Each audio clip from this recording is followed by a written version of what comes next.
bersama kami dan dalam suasana Paskah, kita akan belajar bersama seorang perempuan yang menjadi saksi kebangkitan Kristus. siapakah dia? Maria dari Magdala. Tetap bersama kami, Very Sportis. Check it out!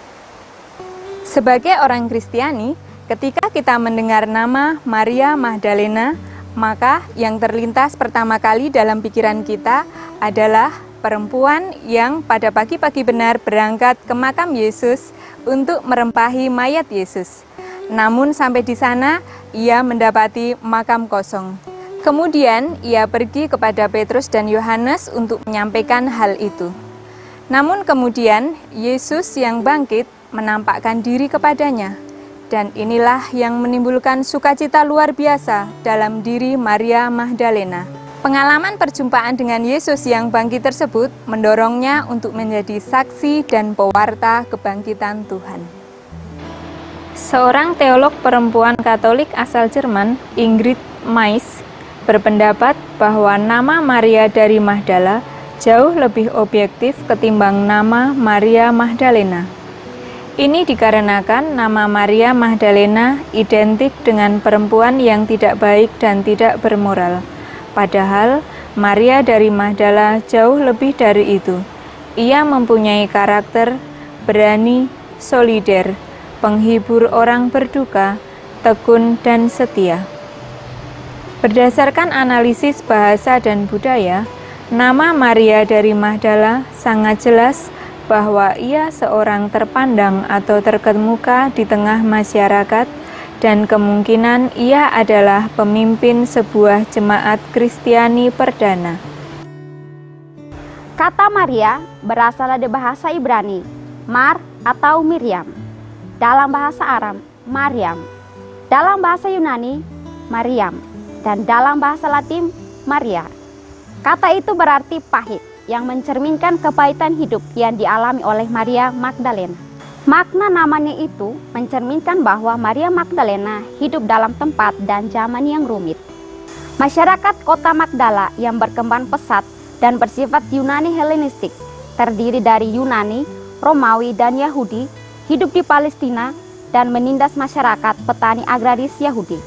Semua kelompok ini hidup di bawah kekuasaan Romawi yang memerintah dengan tangan besi. Penghormatan pertama kepada Maria Magdalena muncul di gereja-gereja timur.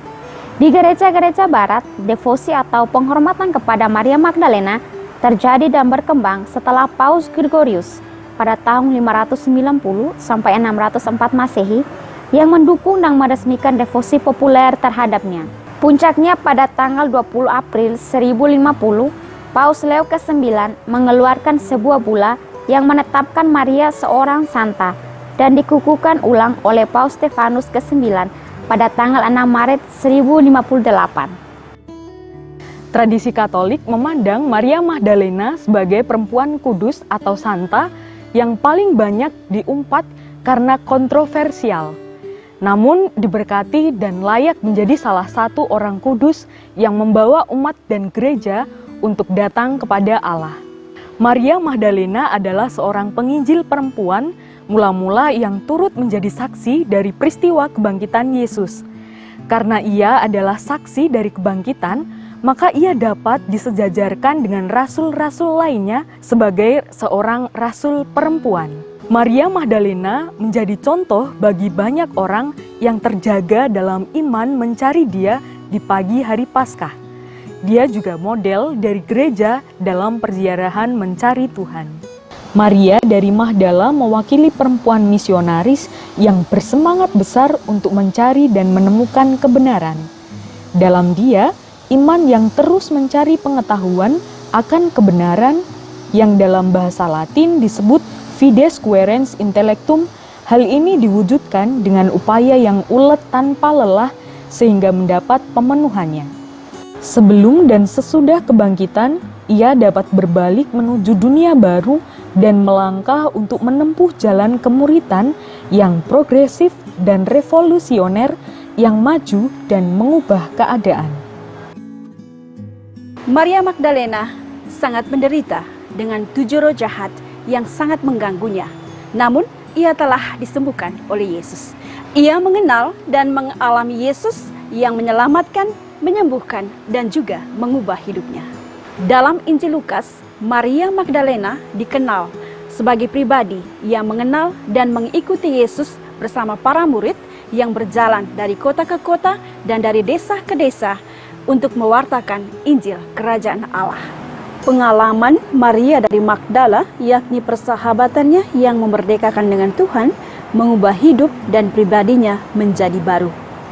Dewasa ini, kita dapat membayangkan Maria sebagai pribadi perempuan Paskah yang menyambut baik bimbingan roh dalam jemaat yang menghormati martabat perempuan, menghargai tubuh manusia, dan mendorong kesetaraan gender serta persahabatan antara laki-laki dan perempuan yang saling mendukung dan memerdekakan dalam pelayanan hidup menggereja dan bermasyarakat. Akhirnya, kita bisa belajar dari Maria dari Magdala yang terus berharap akan bertemu dengan guru dan Tuhannya yang telah mengubah hidupnya menjadi baru dan lebih berarti, dan setelah perjumpaannya dengan Yesus yang bangkit menjadikannya saksi dan pewarta Injil yang militan dan penuh sukacita.